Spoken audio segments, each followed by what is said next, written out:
When you make a drawing in AutoCAD, it is designed in some sort of linear measurement. Most of the world uses the metric system, while other places use the imperial system of feet and inches. Now, I'm in the United States, so I typically use feet and inches, so I'm most familiar with those, which you've probably realized by now. Now, AutoCAD doesn't really know what those units are. It only sees generic units. Drawing units in AutoCAD are relative. It only interprets the units when you go to print your drawings or compare it with other files that you've inserted or referenced. Now, it will translate your drawings units to fit the way you tell it to on your paper. Now, AutoCAD will take your line work and apply it to a scale factor when it prints.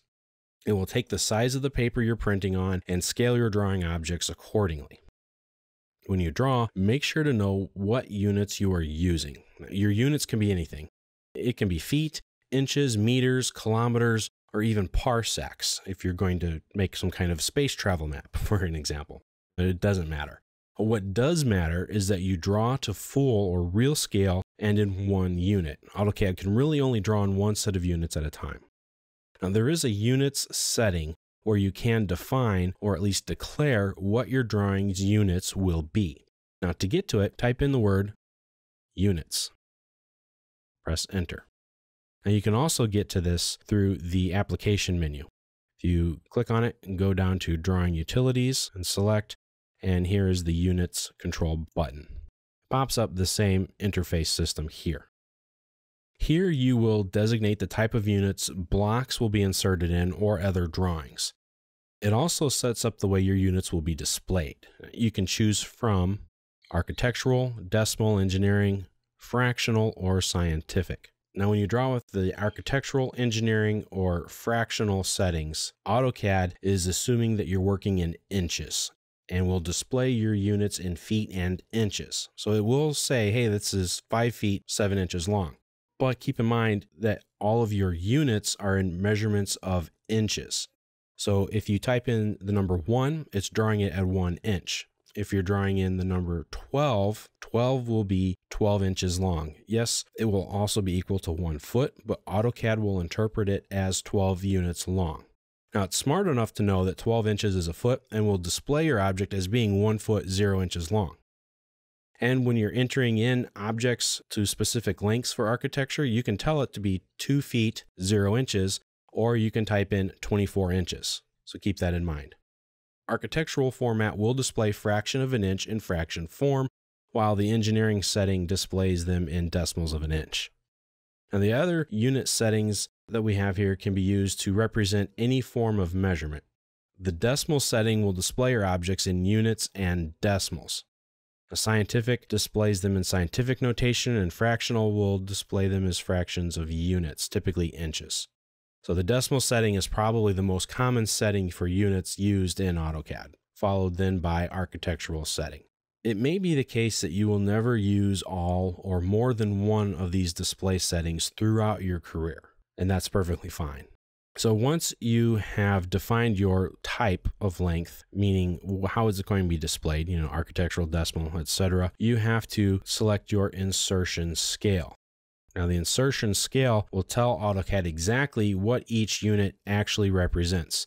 You can see this is a long list: inches, feet, miles, millimeters, centimeters, meters, kilometers, micro inches, mils, yards, all the way down, as you can see here, to light years and parsecs and even astronomical units.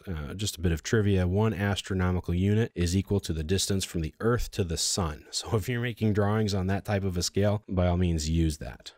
Typically, you're going to use probably inches, feet, millimeters, centimeters, and perhaps kilometers. Now, not only do you have to work in measurements of length, but you're going to need to work in angle measurements as well. AutoCAD 2 has a lot of choices for that as well. You can display your angles in degree decimals, and that's all controlled here. Degrees, minutes, seconds. Surveyors will often do this. You can display it in gradians, radians, or even survey units. So survey units or degrees, minutes, seconds can be done for surveyors, but you might see them in either format. So if something doesn't look exactly right, take a look at it. Now, your precision that you have here for both of these angles and lengths, this shows the precision of how these values will actually be shown to you. So you can go with low precision and not display any fractions of your inch at all, or you can go all the way down to 1/256th. And maybe this will give you a better idea. In your decimal format, you can go down to no decimal, or you can go down to about 8 or so places past the decimal. Now, the amount of precision is up to you, and it fits your needs. Same thing with the angles. These are degrees, minutes, seconds that you can go into for that. Or if you are in just decimal degrees, this is how many, like 45.45 degrees. So this is just going to depend on what you need. A lot of times 2 decimal places will be more than enough. Now, for both of these settings though, you need to set the precision on your measurements. It's important though, because it will display in your dimensions when you dimension an object. It'll say it is 12 feet, 0.0000 inches, or whatever that case may be. One of the problems that you have to deal with AutoCAD is that it is way too precise for a lot of our applications. Now, you can draw much more precisely in AutoCAD than you could ever build for a lot of different things. So keep that in mind, and just because you can draw something in AutoCAD, that doesn't mean that it can be built that way.